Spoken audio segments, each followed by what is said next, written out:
கர்த்தர் நல்லவர். ஆமென். இந்த நாளிலும் 2 நாளாகமம் 14வது அதிகாரத்துல இருந்து 16வது அதிகாரம் வரை படித்து பாருங்க. 14வது அதிகாரத்துல ஆசா நம்முடைய தேவனாகிய கர்த்தருடைய பார்வைக்கு நலமானதை செய்தான் அப்படின்னு.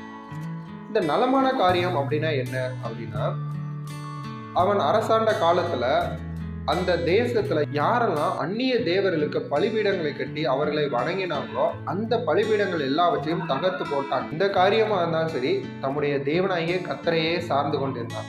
அப்படி சார்ந்து கொண்டிருக்கும் பொழுது அவனுக்கு எதிராக யார் வந்தாலும் தேவன் அவனோடு கூட இருந்து அவனுக்கு வருகிற யுத்தத்தில் எல்லாவற்றிலும் வெற்றி சிறக்க பண்ணுகிறவராய் இருந்தார்.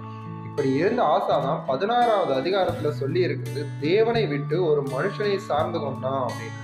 அதாவது இதுவரைக்கும் யுத்தம் அப்படின்னு வந்தா தேவனை சார்ந்து கொண்டிருந்த ஆசா இன்னைக்கு மனுஷனை சார்ந்து கொண்டுட்டான். ஞான திருஷ்டிக்காரனாகிய அனானி என்பவன் சொல்லுகிறார், உத்தம இருதயத்தோடு தம்மை தேடுகிற யாவருக்கும் தம்முடைய வல்லமையை விளங்க செய்யும்படி தேவனாகிய கர்த்தருடைய கண்கள் நோக்கமாய் இருக்கிறது அப்படின்னு சொல்லியிருக்கு. அதாவது தேவனை சார்ந்து தேவனுடைய பார்வைக்கு நலமானதை நம்ம செய்யும் பொழுது தேவனுடைய கண்கள் நம்மையே நோக்கி இருக்கிறது. எதுக்கு? நமக்கு நன்மை செய்யும்படியாக. அப்படி சொல்லிட்டு தான் அடுத்து சொல்லுகிறார், ஆனா நீயோ தீமையானதை செய்தாய் அப்படின்னு. அப்படி ஆசா என்ன தீமையானதை செய்தான்?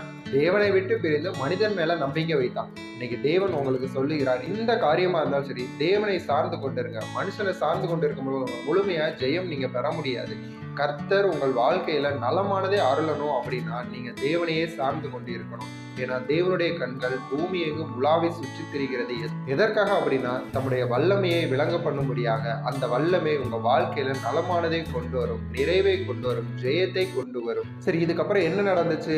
எப்பெல்லாம் யுத்தம் வந்துச்சோ அந்த யுத்தம் எல்லாவற்றிலும் ஆசா தோல்வியை தான் பார்த்தான். தேவனோடு சார்ந்து இருக்கும் பொழுது அவன் வெற்றி பெற்றான். தேவனை விட்டு அவனுடைய கண்கள் பிரிந்திருக்கும் பொழுது அவன் தோல்வியை தான் சந்திச்சான். உங்களுக்கும் இன்னைக்கு தேவன் சொல்லுகிறார், தேவனை சார்ந்திருங்க, தேவனுடைய வல்லமையை சார்ந்திருங்க, தேவனுடைய நன்மையை நீங்க பெற்று நிறைவா எல்லா காரியத்திலும் ஜெயமாய் இருக்கும்படியாக கர்த்தர் உங்களை ஆசீர்வதிப்பாராக. ஆமென்.